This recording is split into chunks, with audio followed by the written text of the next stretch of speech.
Assalamualaikum warahmatullahi wabarakatuh. Rahayu Rahayu Sagung Dumadi. Baik, sebelum kita mulai kajian seperti biasanya, mari kita buka terlebih dahulu kajian pada malam hari ini dengan membaca Ummul Kitab Al-Fatihah.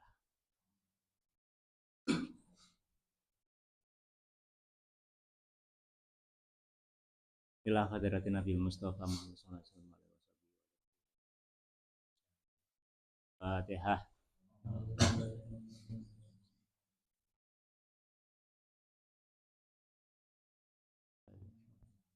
Mil auliya il arifin usulihim Fatihah. A'udzu billahi minasyaitonir rajim.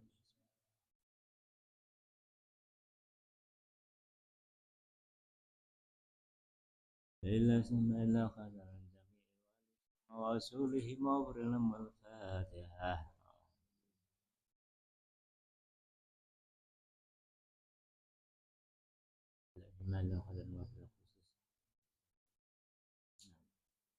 Al-Fatihah.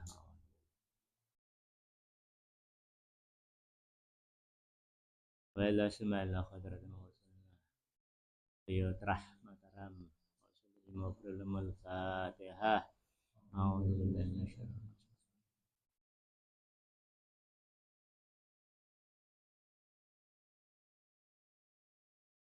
Wa ila suma'ila khadratin aktivi AA mangku negara ing ngaping sekawan Al-Fatihah.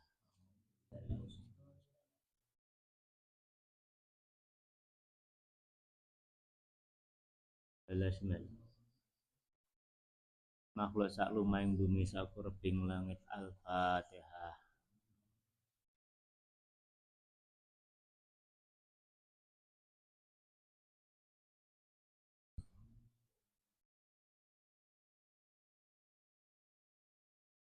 Al-Waridaina Al-Fatihah.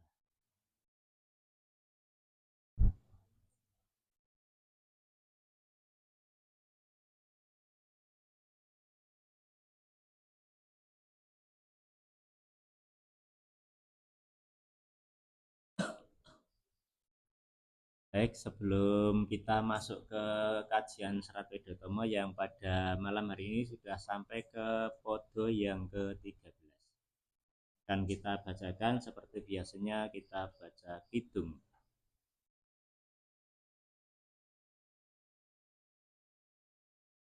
Duh Gusti Pangeran kula, mugi paduka welas ing mami.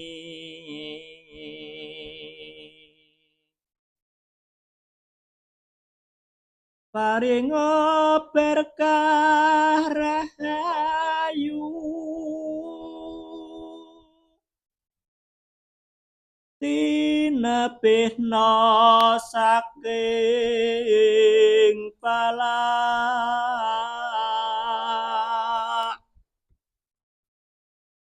sarata bendu reruwet kang reridu.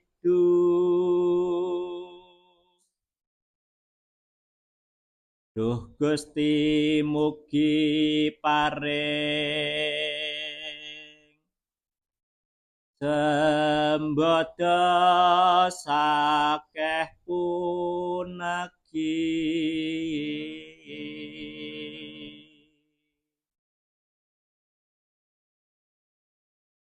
kangen pasuryan paduka Kanjeng Nabi kang ngangon langit bumi.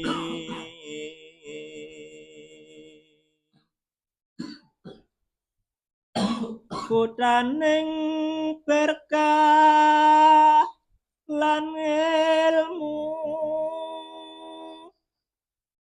endah tan kinaya ngapa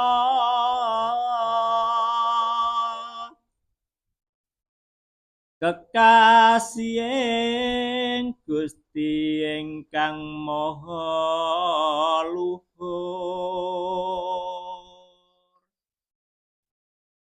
Duh Nabi nyuwun margi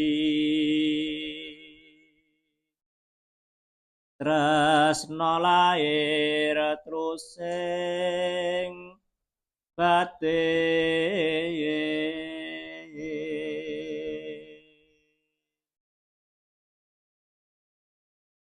Baik, kemudian kita akan memasuki ke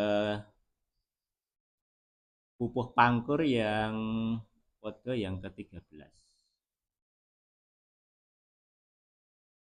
Tan samar pamoring suksma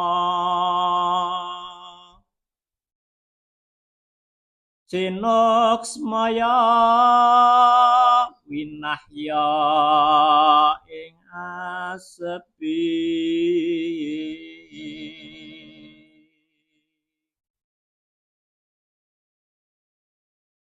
sinimpeng telenging kalbu pambukaning warana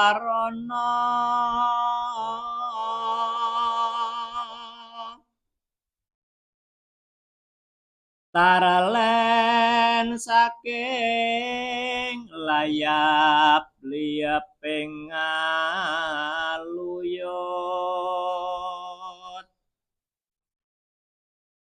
pindha pesating supena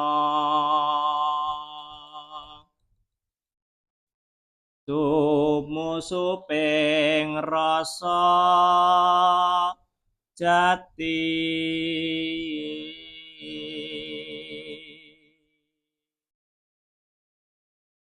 Ya, akan kita bacakan sekaligus ini pungkasan ataupun akhir dari pupuh pangkur.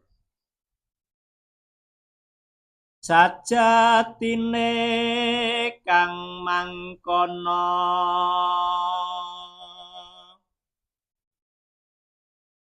wis kanunggrahaning Sang Widi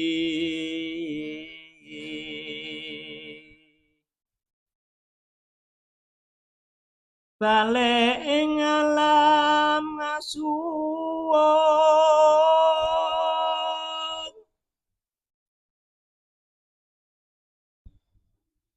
tan karem karamean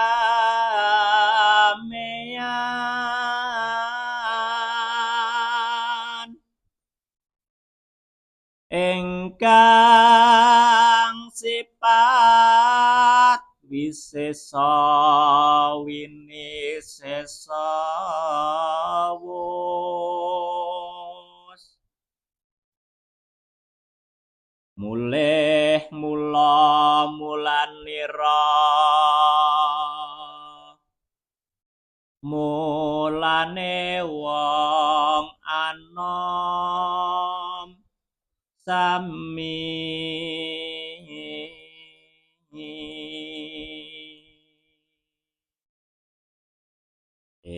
kita sudah sampai ke pupuh pangkur di podo yang 13 dan 14. Jadi pangkur ini ada 14 podo atau 14 bait. Baik, kemarin kita sudah sampai ke podo yang 12, sekarang masuk ke 13. Tan samar pamoring suksma. Di situ tan samar. Jadi tan itu tidak, samar itu artinya bisa maknanya samun, bisa maknanya remeng-remeng. Itu bisa dilihat. Kemudian kalau istilahnya nyamar itu nyelamur dan lain sebagainya. Sesinglon. Ada anak keturunan dari Pangeran Diponegoro itu namanya Raden Singlon. Karena apa? Karena namanya itu disamarkan. Atau misalnya seperti Mbah Nuriman. Mbah Nuriman itu namanya kan dulu ketika dia dititipkan di Madura untuk dia ngaji di di pesantren, namanya Sandio. Artinya apa? Sandi gitu loh. Bahasa sandi, bahasa rahasia, bahasa bahasa disamarkan, bukan nama aslinya. Nah, di sini Tan Samar Pamoring Suksmo. Artinya apa? Tidak samar, tidak remang-remang ya. Artinya bahasanya apa? Oh, Tan Samar artinya cetok. Gitu. Tidak remang-remang, tidak samar, itu artinya maknanya ya nyata. Tan Samar, tidak ragu-ragu lagi. Pamoring Sukmo. Pamoring dari kata amor. Amor. Amor itu apa? Dari dua unsur yang kemudian menjadi satu, itu dikatakan amor. Dari dua jenis yang kemudian menjadi pamoring suksmo. Artinya apa? Amore sukmo.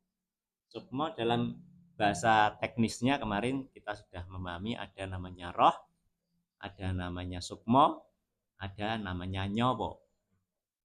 Itu sebenarnya ya sama-sama saja. Itu menjadi sejati ning menungso sejati. Menungso sejati. Jadi itu esensinya manusia itu apa? Nyawa, sukmo atau roh. Tan samar pamori sukmo artinya apa? Penyatuan sukmo itu menjadi nyata. Nah, di sini sebetulnya konteksnya dengan apa? Kawulo dan Gusti. Atau Gusti Kawulo.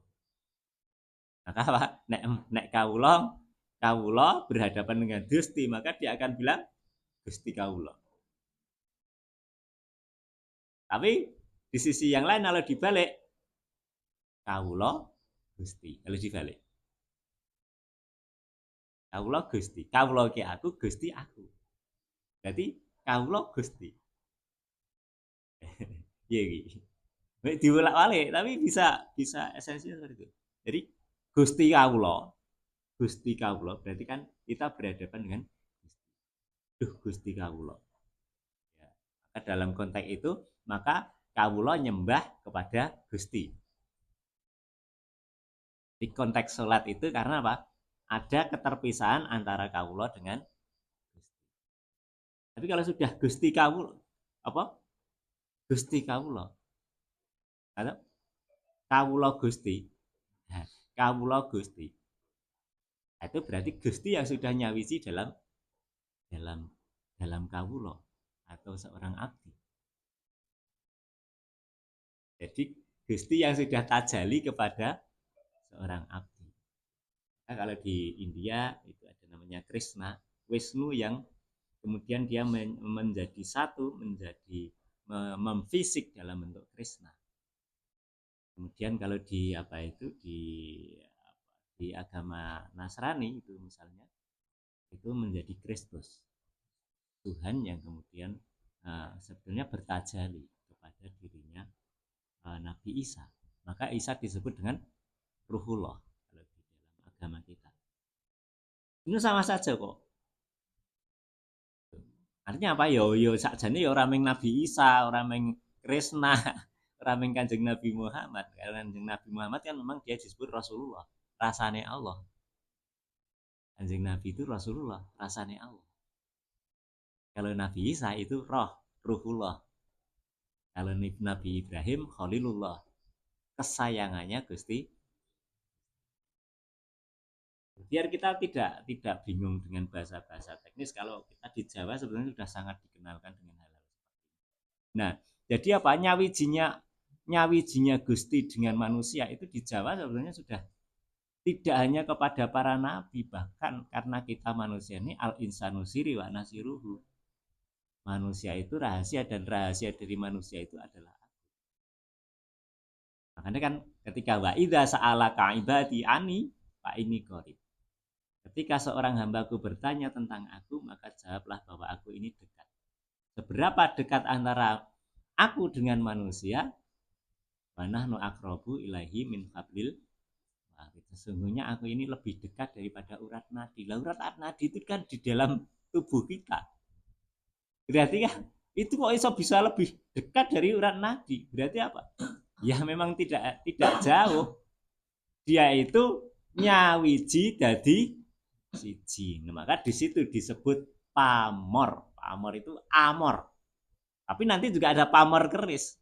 Keris itu ada pamornya. Ya, pamor itu dikata amor. Amor. Makanya apa? Simbolnya juga keris. Keris itu apa? Ada namanya warongko, kemudian ada curiga. Ketika curiga manjing warongko itu seperti halnya manunggaling kawula Gusti. Sehingga orang memakai keris itu sebenarnya syahadat. Syahadatnya orang Jawa secara aplikatif, secara amaliyah itu ya pakai keris. Karena itu sebagai simbol apa? Simbol manunggaling kawula Gusti, al insanu siri wa nasiruhu gitu loh. Nah, manusia itu kan hanya wadaknya, seperti warongkonya keris itu, wadahnya keris itu loh. Yang di dalamnya kan curiga gitu loh. Lah curiga itu simbol dari ana gitu loh. La ilaha illallah, la ilaha illallah anta, la ilaha illallah ana.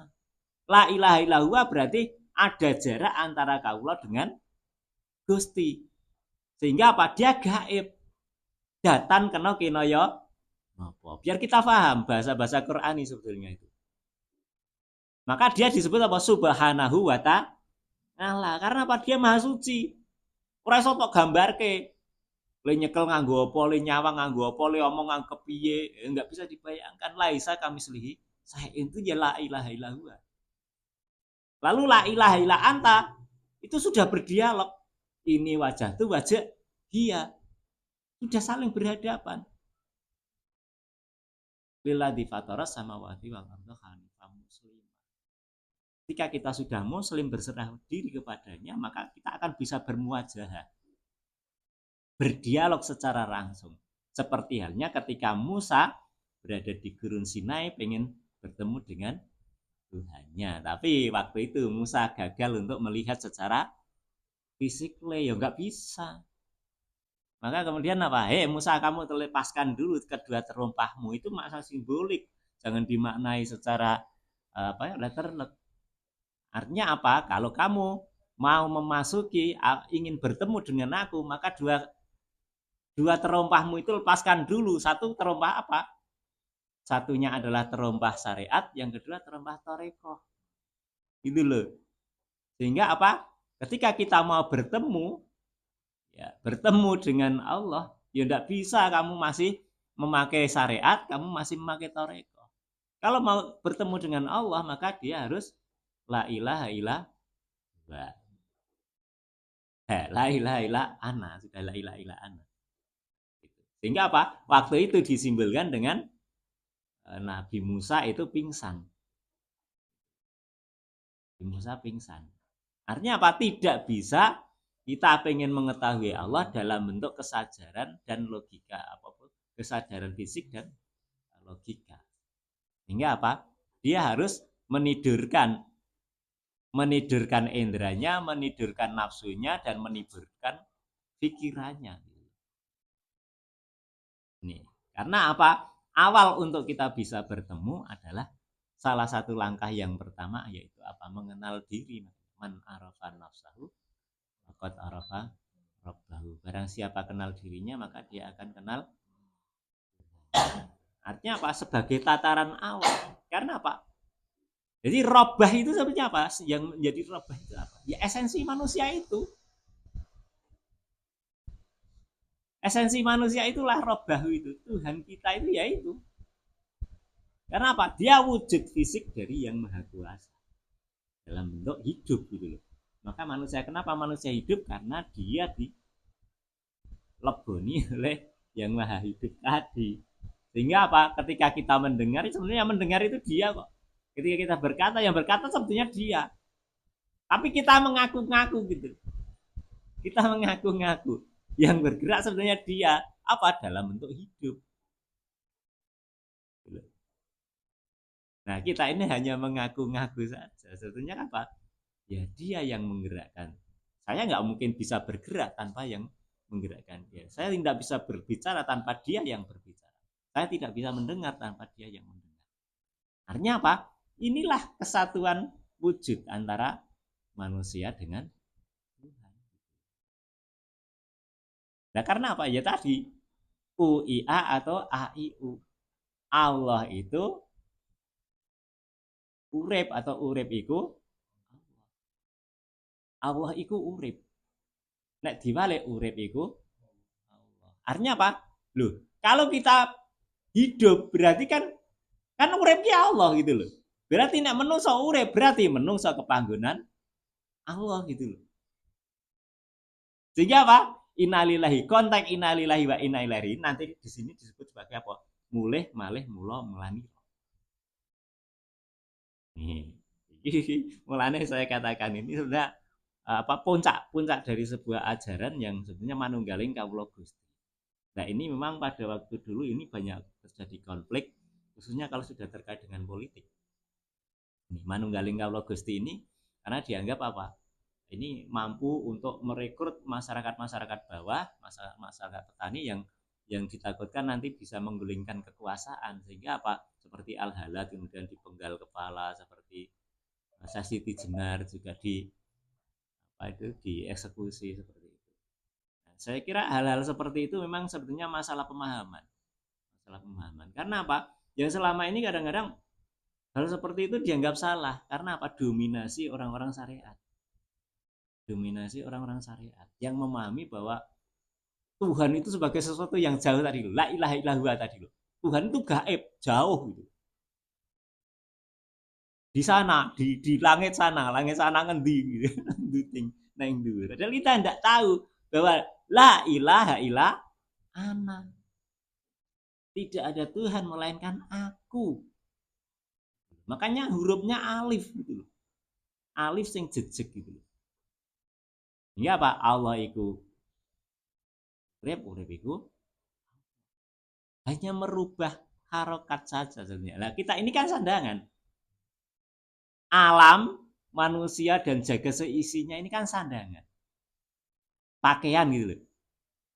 Seperti alif yang dikasih fathah, alif yang dikasih kasrah, alif yang dikasih dhammah. Jadi dhammah, kasrah, fathah itu sebenarnya sandangan. Atau dalam bahasanya Hono Coroko itu ya kita ini caroko saja loh. Kita ini hanya ayang-ayang. Kalau dalam konteks kemanusiaan kita hanya co cipto, ro roso, ko karso. Manusia disebut manusia karena dia memiliki tiga hal ini. Ciptanya ada di kepala, rasa ada di hati, dan karsanya ada di perut dan di bawah perut. Yang kemudian itu mendorong manusia menjadi hidup. Nah, kalau di dewa-dewa terus akhirnya apa dikorealisasikan gitu. Oh di sini apa dewa Brahma itu mencipta, dewa Wisnu itu yang bagian memelihara, ini rasa, kemudian karsa ini yang merusak. Gitu. Maka perut dan sedikit di bawah perut ini membuat apa? Perutnya ini menghancurkan sesuatu, kemudian nanti akan mencipta generasi baru melalui sedikit di bawah perut itu menciptakan generasi baru. Jadi ini sudah siklus. Tapi karena kita ini tidak memahami konsep seperti itu, kadang-kadang terus, wow kalau bicara dewa-dewa itu tidak Islami. Padahal di manuskrip itu sebetulnya banyak sekali dipakai. Seperti yang di serat sastra gending Sultan Agung itu pakai nama-nama dewa itu. Kemudian serat sastra Jendro Hayuningrat itu pakai dewa-dewa itu. Artinya apa? Kebudayaan Islam itu kemudian tidak terputus dengan kebudayaan-kebudayaan sebelumnya. Apa arti sebuah nama gitu? Arep disebut pisang, banana, gitu. Arep disebut apa itu namanya gedang. Itu kan hanya istilah, tetapi karena esensinya sama gitu loh. Nah kita kadang-kadang berdebat tentang hal-hal yang seperti itu. Oke, ini kita akan kembali lagi ke tadi. Tan samar pamoring semua. Artinya kita tidak ragu-ragu. Artinya apa? Orang yang sudah mencapai penyatuan kepada Yang Maha Kuasa ini tidak ada ragu sedikit pun. Maka kemarin kita bicara tentang apa itu ada ainul yakin, ada ilmul yakin, kemudian ada hakul yakin. Kalau di dalam serat ini maka dikatakan apa? Apa itu? Meli, melek, kemudian nanti ada istilah melok. Itu untuk istilah di jalan. Meli itu berarti ada cahaya kecil seperti pelita yang jauh sekali terlihat dari jauh. Apa itu kok ada bercahaya itu? Melik-melik namanya. Nah, melek itu artinya sudah dekat. Kita bisa melihat secara langsung. Kita bermuajah tadi, la ilaha illa anta tadi. Kita bermuajah, kita berhadapan-hadapan.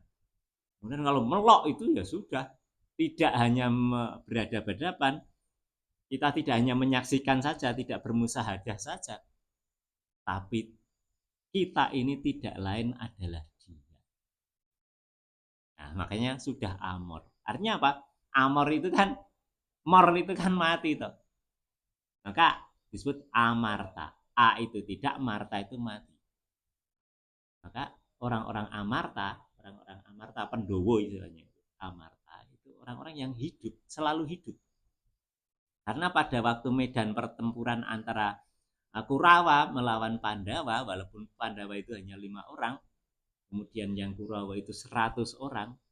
Tapi kenapa yang 5 orang bisa mengalahkan yang 100 orang? Ya itu dunia, di dunia ini seperti itu. Meskipun kita ini hanya orang yang sedikit, tapi secara kualitas kita bisa mengalahkan orang yang banyak. Itu seperti simbolnya orang syariat dengan hakikat. Orang yang bicara hanya syariat-syariat saja, yaitu seperti digambarkan seperti orang-orang Kurawa itu. Banyak mulut, banyak cakap, banyak bicara, tapi orang-orang Torekoh, orang-orang yang hakikat itu pasti dia lebih mengutamakan amal. Nah, dan ini jumlahnya sedikit gitu. Artinya apa? Kalau kita tergolong kepada orang-orang yang sedikit, yang mau kepada laku dan lain sebagainya, ya wis rasa tidak, rasa khawatir. Kalau memang kita sudah yakin pada jalan itu, ya jalani saja. Karena apa ya? Sekarang itu ya kalau kita mau jujur, memang dunia kita ini dunia yang suka pada glamornya. Hanya di sini amor. Amor itu artinya menjadi satu. Oke, kita lanjutkan. Sinuk semoyo winahyo ing asepi. Sinuk semoyo winahyo ing asepi. Jadi orang yang sudah gemar untuk menyatu, ya artinya sudah menyatu nyawiji dari sisi tadi. Sinuk semoyo winahyo ing asepi. Maka dia akan gemar untuk, dalam bahasa kita, yuhud. Yuhud itu apa? Ya meninggalkan dunia sebenarnya. Mesti senang meninggalkan keramaian, senang menepi. Ya, makanya orang dulu disebut apa? Nyepi atau istilahnya nenepi. Kemudian topo. Tapi topo sendiri banyak di Jawa itu konteksnya banyak sekali topo. Nanti ada topo ngerame. Topo ngerame itu ya malah di jalan-jalan umum itu. Tapi nyamar ya topo ngerame itu. Di jalan, di pasar itu nolong orang tanpa pamrih gitu. Nah, itu disebut topo ngerame. Tapi ada yang topo nyepi. Topo nyepi. Ada yang topo itu ya bahkan jadi pengemis, ada. Itu menjadi lakunya dia. Karena apa? Mendiunak-unak ke, men dipisu-pisui gitu. Jadi pengemis, kadang-kadang ada yang mungkin di Malioboro atau di pinggir-pinggir. Jadi kita nggak bisa istilahnya kemudian kadang-kadang kan kita akan melihat seperti itu terus pandangannya negatif. Padahal kita nggak tahu mungkin itu justru orang-orang yang disembunyikan oleh Allah bahwa dia itu adalah seorang aulia Allah.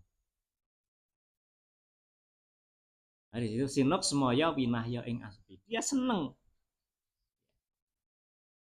Sepi di situ bisa kemudian dimaknai juga sepi ing pamrih, rame ing gawe. Artinya apa? Ya kita tidak terlalu banyak pamrih. Pamrih ini konteksnya dengan keduniawian. Rame ing gawe artinya kita banyak berbuat sesuatu. Nah, kalau kita sudah seperti ini, nah yang sekarang terjadi itu kebanyakan orang itu sepi ing gawe, rame ing pamrih. Kebalik gitu loh. Sepi ing gawe, rame ing pamrih. Jadi ora gelem berbuat sesuatu neng kekarepane sing akeh, kehendaknya yang banyak. Nah, inilah yang terjadi ya. Ini memang itu bagian dari siklus yang ada di dunia ini. Nanti ya ada di situasi yang yang apa eranya itu era seperti itu, era kehancuran namanya.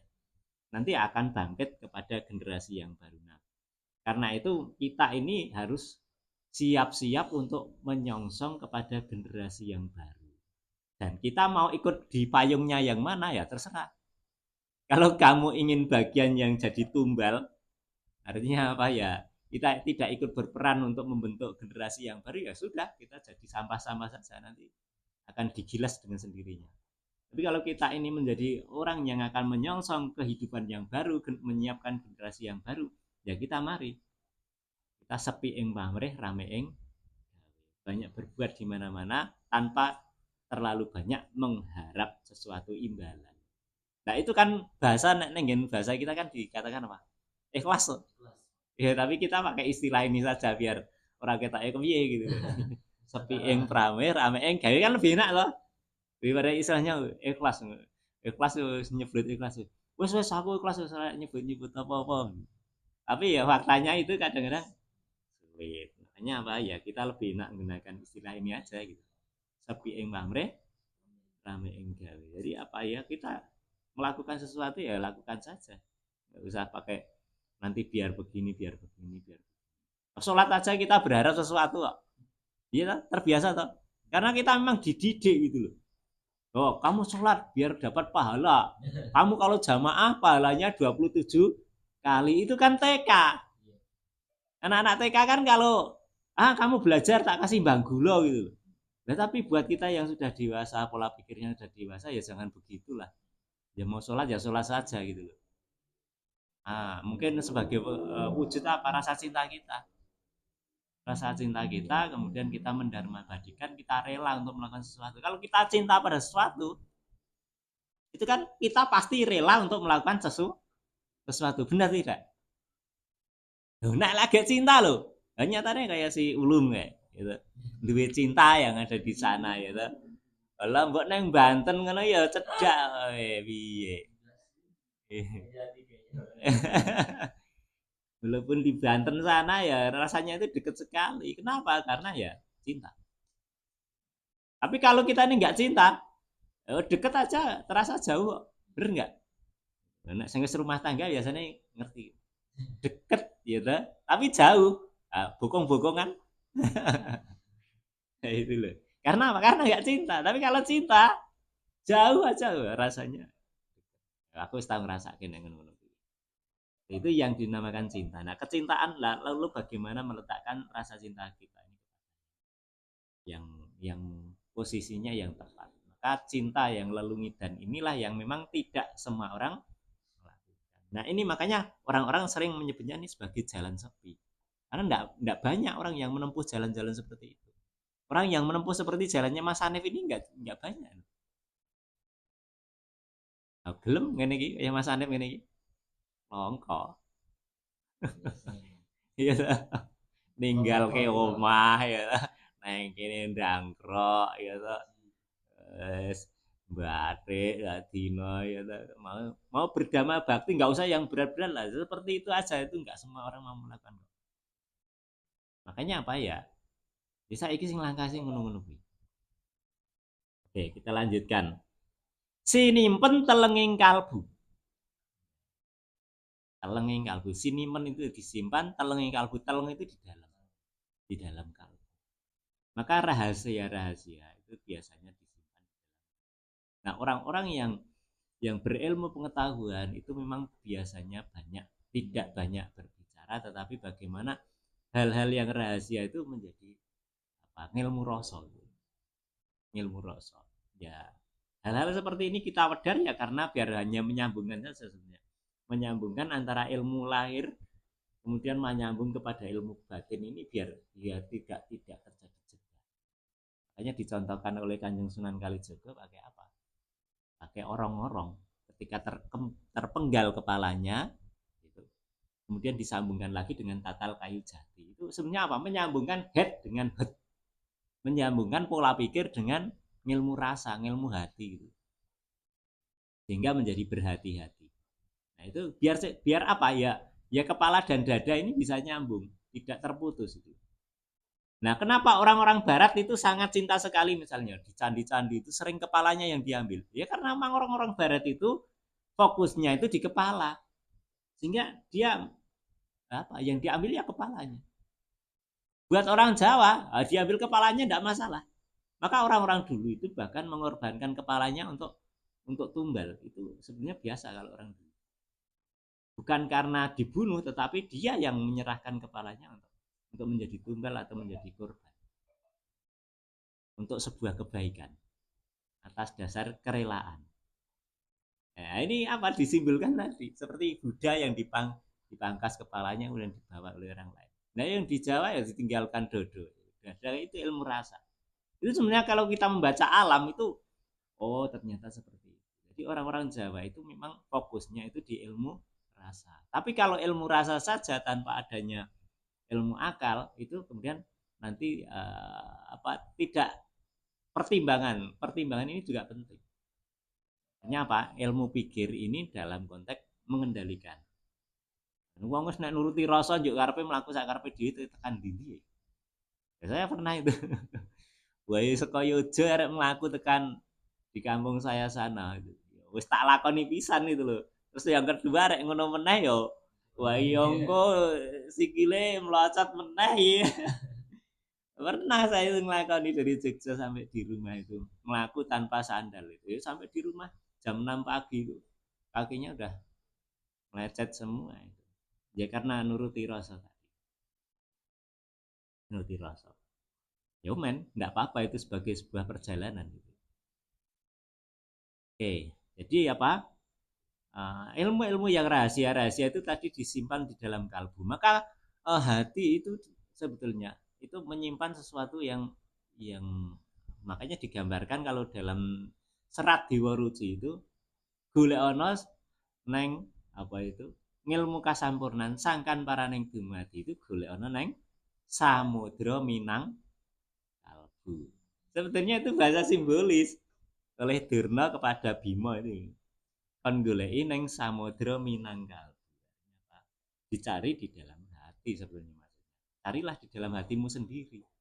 Jadi apa? Maka orang-orang dulu bahkan dicontohkan oleh Kanjeng Nabi pada waktu kita mencari ilmu kesampurnaan itu justru pertama yang dilakukan adalah ibda binafsika. Mulailah dari dirimu sendiri. Iqra kitabaka. Jadi bacalah dirimu sendiri, kitabmu sendiri. Karena kitab jadi orang usah nganggo sing tulisan ini kan baru toh. Abu As'ad apa? Aswad Ad-Ali ya. Nah, itu yang nulis menjadi teks ini. Lah dulu Kanjeng Nabi nompone itu tidak dalam bentuk teks seperti itu gitu loh. Tapi kemudian kita pola pikir kita karena kita ini sering berhadapan seperti itu ya mushaf itu yang kita anggap sebagai wahyu padahal bukan. Itu teks itu. Itu mushaf itu. Tapi kalau wahyu yang sesungguhnya adalah sebuah pencapaian, sebuah laku, sebuah perjalanan spiritual yang bisa dilakukan oleh sesuatu yang dilakukan oleh seorang pejalan spiritual. Makanya apa?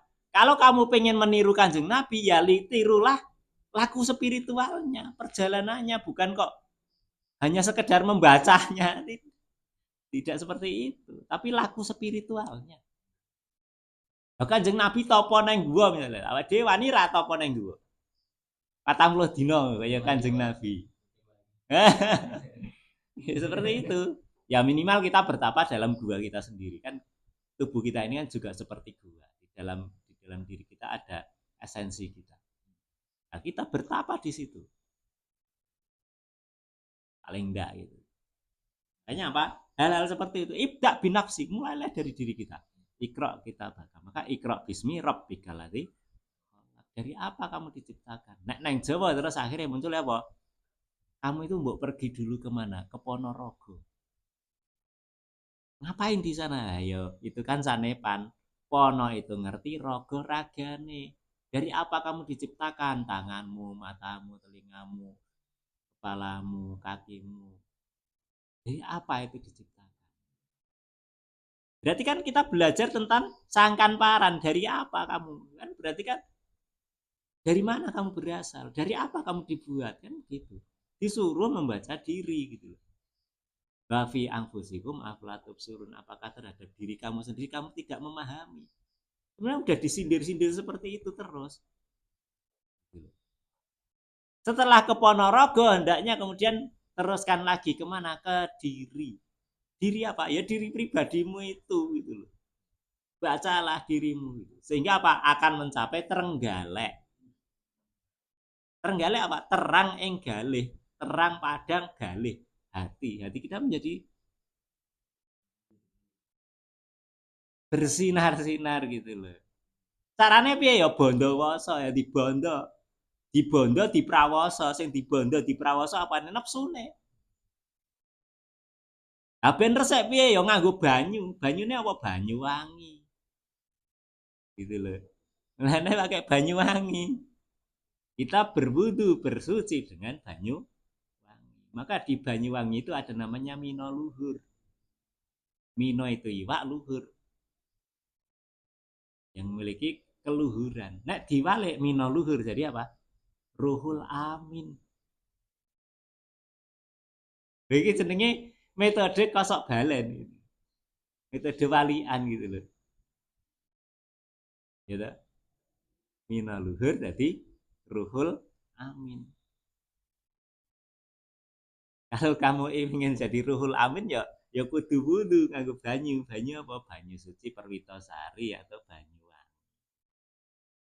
Jadi apa? Sebenarnya di Jawa ini banyak sekali sanepan-sanepan yang bisa digunakan karena memang leluhur-leluhur kita ini sangat apa itu spiritual sekali. Kemudian dalam menggayuh kesampurnaan itu sebenarnya bahkan sebelum ajaran Kanjeng Nabi Muhammad datang ke sini pun sebetulnya kita sudah menganut agama Islam. Karena makna Islam itu sendiri tidak hanya dikorelasikan dengan Nabi Muhammad. Itu karena agama-agama tua. Islam itu kan maknanya berserah diri. Makanya apa? Nabi Adam itu Islam, jangan salah paham. Nabi Musa Islam, Nabi Isa Islam, semua Islam. Tapi jangan dikorelasikan dengan Islam dalam bahasa yang formalistik. Sehingga apa? Disalahpahami. Aku Islam, aku Kristen, aku Katolik, aku Hindu, aku Buddha. Kan seperti itu. Seorang Buddha bisa Islam, seorang Hindu bisa Islam. Karena pengertian Islam itu sendiri adalah berserah diri. Kalau kita berserah diri secara total kepada Allah yang Maha Kuasa, maka disitulah makna Islam. Tapi makna Islam sendiri bergeser sekarang. Maka ada istilah Islam KTP. Oke, lanjut. Jadi apa? Tadi ing telenging kalbu. Terus pambukaning warana. Pambukaning apa? Pembukaan. Warana itu apa? Tirai. Yang kemarin berulang-ulang saya katakan terus. Kenapa itu kok diulang-ulang terus toh Pak? Kata-katanya seperti itu. Lah, itu diulang-ulang ya Pak, tidak kenal-kenal kok. Bahkan untuk membuka tirai-tirai itu kita masih kesusahan. Makanya apa? Lah kita kan sering disuruh deres. Deres itu kan baca ulang-ulang terus. Itu namanya deres. Iya. Disuruh membaca terus. Setiap kali disuruh membaca. Lalu yang dibacakan itu cuma itu aja. Alif lam lam ha, alif lam lam ha. Itu terus saja. Yang lain kan hanya terjemahan atau penjabaran dari alif lam lam ha. Gitu loh. Ilmu itu kan hanya terjemahan dari alif lam lam ha. Sehingga tergelar menjadi begitu luasnya ilmu itu. Ya kan kalau dikembalikan kan hanya di situ saja alif lam lam ha saja sebenarnya. Hanya di 4 itu saja. Makanya apa? Dibuka warana nih. Warono itu apa? Tirai. Ya ayuhal mudasir, ya ayuhal muzamil, itu konteksnya dengan itu. Karena kita diselimuti. Pertama diselimuti oleh jasad, diselimuti oleh budi, diselimuti oleh nafsu, diselimuti oleh nyawa, diselimuti oleh sir atau rasa, diselimuti oleh cahaya, gitu, cahaya-cahaya gitu. Terus diselimuti oleh hidup.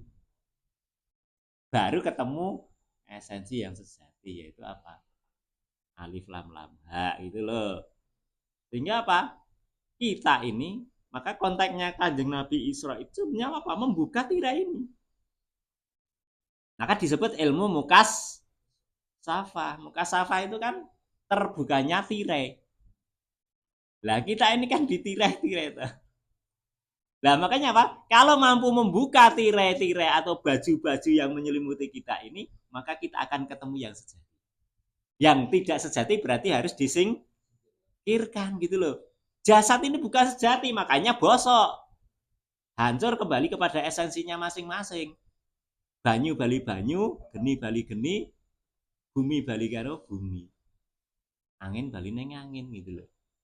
Karena dia apa? Ya sesuatu yang temporal kok, ya itu rusak wong biyen ra ono. Onone dicipta kok.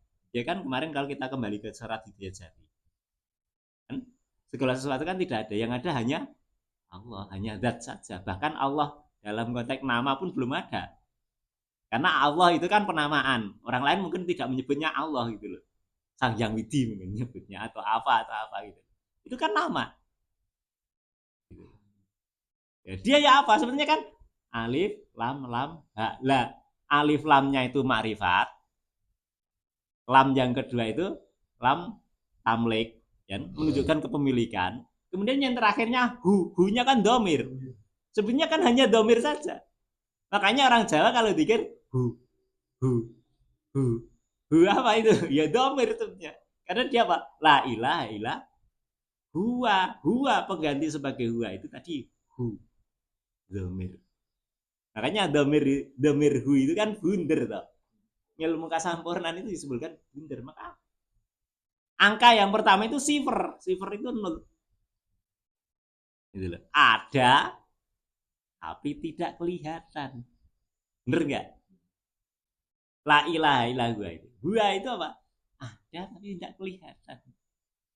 Laisa kami sayun awang uwung dalam bahasa Jawa. Nah, terus lanjut. Tarlen, apa Tarlen?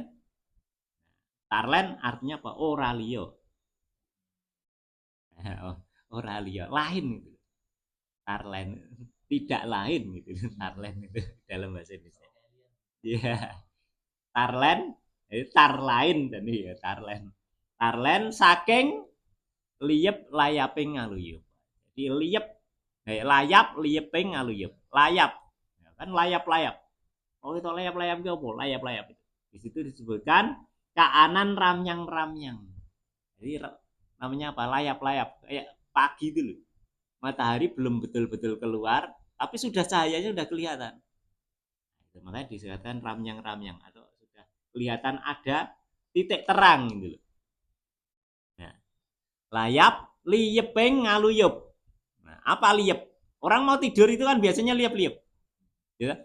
Jadi apa? Kalau cahaya tadi diibaratkan matahari yang mau terbit, tapi belum terbit, tapi sudah kelihatan cahaya yang semburat-semburat itu. Makanya apa tembang itu? Tembang bang bang was rahino, bang bang was rahino, sengengene muncul. Itu sebenarnya apa? Itu simbolik itu bahasanya sangat simbolik sekali. Bang bang rahino itu timur itu tempat terbitnya matahari. Maka agama-agama ini semua itu dari timur. Kenapa? Barat itu tempat tenggelamnya matahari. Maka disebut maghrib. Huroba atau barat itu tempat tenggelamnya matahari, tempat tenggelamnya cahaya. Maka jangan heran kalau peradaban barat ini sebenarnya menghancurkan. Karena dia memang secara apa itu ilmu alamnya saja sudah menunjukkan seperti itu. Sehingga apa agama-agama banyak yang terbit dari timur. Kebijakan-kebijakan itu banyak lahir dari timur. Dan itu benar gitu. Maka ramyang-ramyang tadi sebenarnya apa? Mulai terbukanya tirai-tirai satu demi satu itu kalau kita lihat dalam konteks apa itu mikrokosmisnya atau dalam diri manusia. Ketika kita sudah mulai terbuka cahaya, itu sudah mulai terbuka apa itu tirai-tirai kita, maka semakin nyata. Buka jasad kita melihat kemudian akal kita. Dulu anak-anak itu hanya belum mampu menganalisis, belum mampu mengenalar. Begitu agak dewasa sudah bisa menalar. Kemudian setelah itu bangkit karsanya, kehendaknya, ingin itu, ingin ini, ingin dan sebagainya. Maka dia masuk ke alam ilmu nafsu atau jiwa, nafsin, diri. Masuk lagi, nanti masuk ke dalam ilmu sukma. Nah, ini yang agak berat ini. Kita ini untuk menemukan sukma saja itu tidak banyak orang yang mampu menemukan jati dirinya kita sendiri saja tidak mampu. Sampai digambarkan kalau di sini itu seperti lakon Diworuci itu kan sebenarnya apa? Menemukan jati dirimu sendiri dulu.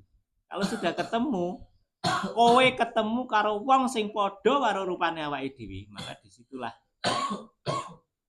disitulah kita akan menjadi bibit untuk bisa bertemu masuk ke alam yang lebih lanjut. Karena di atasnya masih ada 3 alam yang akan dilampaui manusia ketika dia menemukan jati diri tadi. Masih ada 3 tirai. Jadi kalau kamu berhenti, wah aku sudah ketemu diriku sendiri. Karena apa? Saya sudah ketemu dengan orang yang rupanya sama dengan aku. Belum itu. Karena apa? Di situ masih ada pengakuan, masih ada kesadaran tentang aku. Maka dia akan naik lagi harusnya. Nah nanti apa? Subhanal malikil kudus subuhum kudusur rabbuna warabul malaikati waru. Itu sebenarnya itu. Roh itu. Roh kudus, makanya namanya kan roh kudus. Roh kudus itu ya Tuhan kita, Rabbuna, dia itu Tuhan kita. Maka yang disembah dalam konteks itu adalah menghormat, termasuk bahkan malaikat itu menghormat kepada Roh Kudus.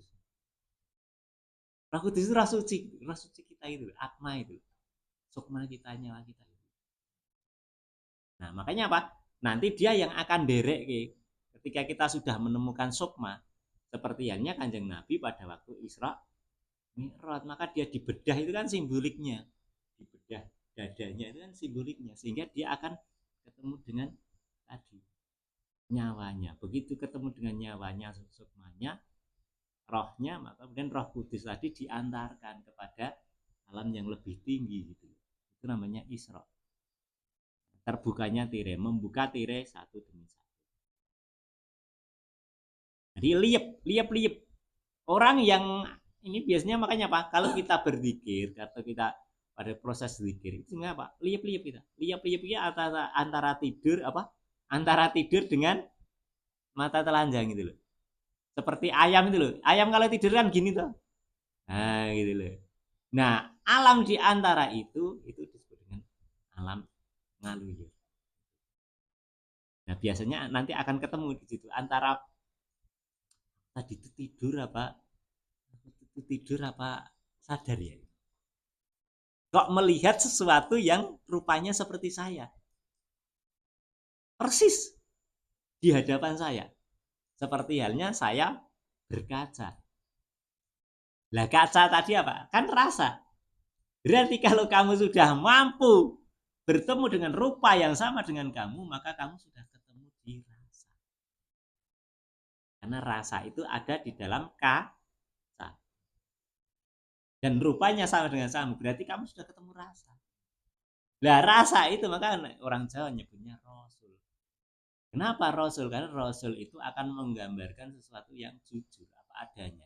Maka Kanjeng Nabi dijuluki Al-Amin, yang jujur, yang tidak menipu. Karena apa? Itu simbolnya rasa adalah rasul karena dia menggambarkan apa adanya. Nek baik dikatakan baik, nek buruk dikatakan ngilmunya namanya ngilmu refleksi. Sehingga apa? Yang dilihat bukan orang lain lagi, yang dilihat ya diri. Kalau sudah rasul itu yang dilihat diri. Kalau dirinya baik ya dia akan mengatakan baik. Buruk ya buruk. Maka ketika Kanjeng Nabi itu dizolimi, difitnah dan lain sebagainya, tidak pernah membalas. Kenapa? Karena dia memang orang baik. Nah kalau dia kemudian membalasnya dengan keburukan, ya nanti tidak jadi rasul. Makanya di situ selalu kebaikan-kebaikan. Difitnah ya tetap dia balas kebaikan. Bahkan pernah dilempar sampai giginya patah. Sampai malaikat menawarin dia dibleki watu apa dibleki gunung. Ya jangan. Dia berbuat seperti itu karena dia tidak tahu. Ini memang sifat-sifatnya Rasul. Oke. Jadi pambukaning warono terbukanya apa itu tirai-tirai. Tarlen saking liep layaping aluyut. Layaping aluyut. Apa aluyut? Kahanan rasa oncating sukma saka badan. Tuh. Jadi apa? Liap layaping aluyut. Artinya apa? Mulai terlepasnya roh ini dari badan. Lho ki nek wong biyen ki nglakoni ngono ki. Jadi apa? Orangnya masih hidup, tetapi sudah bisa mengalami mati saat jroning urip. Jadi kita keluar, diri kita ini keluar dari ini. Hadap-hadapan sama. Kayak nek wong mati gitu loh. Makanya apa? Orang yang mampu melakukan seperti itu, maka dia sudah tahu jalannya. Jalan kamu mau kembali, apa dia bali oh ngono caranya. Ya tidak kesusahan. Nek mati kira kesusahan, mau apa? Lah wis ngerti jalannya kok. Kan ini sudah mengalami pada waktu proses itu. Itu seperti dialami oleh Kyai Ahmad Kategan dulu sampai 40 hari. Beliau ini. Makanya oleh Sultan Agung kemudian diberikan kekuasaan untuk mengajar kepada yang lain. Ini Kyai Ahmad Kategan yang ada di apa itu namanya? Kanggutan. Makamnya di Kanggutan. Di Kanggutan Pleret itu. Itu 40 hari, makanya itu diceritakan di dalam serat Pangracutan. Serat Pangracutan. Jadi di Pangracutan nanti diterangkan orang mati itu nanti menjadi apa. Ya kebiasaan hidupnya di dunia seperti apa. Harus seperti hewan, suka menerkam temannya, suka memakan temannya, ya nanti kembalinya seperti hewan. Kalau dia keras, sifatnya keras, nggak bisa diluluhkan, ya seperti batu. Maka ya jangan heran ada roh itu yang keblasuk neng watu, ada roh keblasuk neng wit, ada roh yang keblasuk neng menjadi hewan. Iya jangan heran karena apa? Dia makanya itu kemudian konteksnya dengan ihdinas sirotol mustaqim, disuruh menunjukkan kepada jalan yang lurus. Jalan siapa? Sirotol ladzina an'amta alaihim ghairil maghdubi alaihim. Jadi ada orang-orang itu yang tersesat itu ya ada memang beneran. Oh itu nenggen Fatihah masuk ora percaya. Tersesatnya apa? Menungso ora bali dadi menung sane. Ning mah geblasuk dadi watu, geblasuk dadi wit-witan, geblasuk dadi kewan, geblasuk dadi jin setan tri rayangan. Nah, penjelasannya ya yang kudu gelem ngaji itu ada di serat Hidayat Jati kalau mau itu. Sama serat Pangracutan nanti ada itu. Wong sing geblasuk dadi apa itu ada. Kalau mau diterangkan lebih lanjut. Makanya apa? Ya kita baca manuskrip-manuskrip yang lain biar kita juga paham. Oke. Terus pindo pesating supeno. Jadi diibaratkan seperti pesating supeno. Seperti orang mimpi itu loh. Supeno itu mimpi. Pesating supeno ya pesating jane ya pesating sukma kuwi. Pesating sukma saka jasad ki lho. Ya gambarannya kayak wong semaput kalah. Nek semaput kan enggak sadar. Tapi kalau pesating sumpena itu awake dhewe ngletak ning sadar. Apa yang kita lakukan? Saya pernah ketemu dengan orang yang sudah dimakamkan 4 hari. Orang Bondowoso. Orang Bondowoso dulu lulusan UNJ. Saya waktu itu masih kuliah. Itu sudah dimakamkan 4 hari. Lah kok iso tangi iso urip meneh. Nah itu ceritanya apa? Dia bangun terus batin bapaknya terus. Sehingga apa? Bapaknya itu selama 4 hari itu dapat mimpi terus. Kok anakku ini kok aku dikasih mimpi bahwa anakku ini masih hidup. Akhirnya dibongkar. Ternyata masih hidup beneran. Sampai sekarang.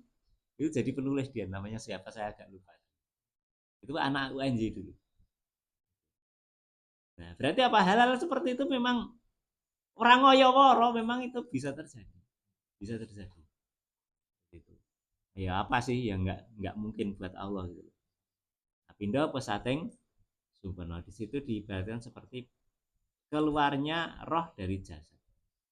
Sumu suping rasa jadi. Jadi bagaimana apa itu masuknya rasa kang sejati.